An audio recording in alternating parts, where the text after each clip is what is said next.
lot of cases, the inequality and the disadvantage that women face in ordinary life is just exacerbated by climate change. So they're the kinds of things that you're used to thinking about, but they're often exaggerated problems in this regard. So, for example, in a lot of developing country contexts, women are responsible for agriculture.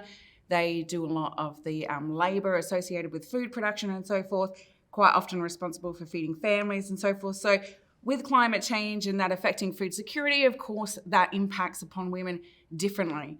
Women are out in fields and working, to produce food, and the changes in temperature affect them differently because they're doing this labour. So, even a small change in temperature has proven to have health ramifications for women because, in the case of maternal health, for instance, there is problems with hypertension, there are problems with increased stillbirths, with miscarriages and so forth.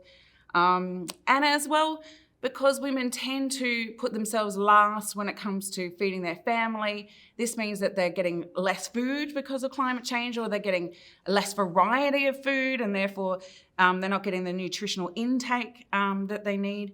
And look, there are other things as well.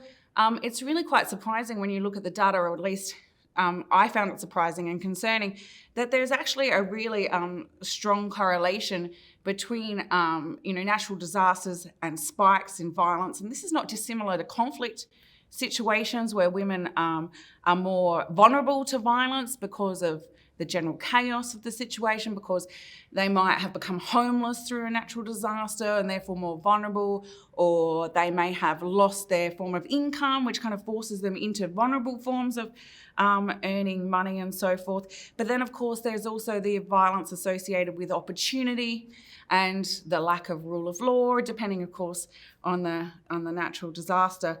And violence inside the home is really more common as well when homes are under stress. So when homes are being affected by climate change in terms of access to food or income and so forth, those stresses can result in increased levels of domestic violence as well. So basically the kinds of ways that women experience the world differently and are more vulnerable, these things tend to be heightened due to climate change.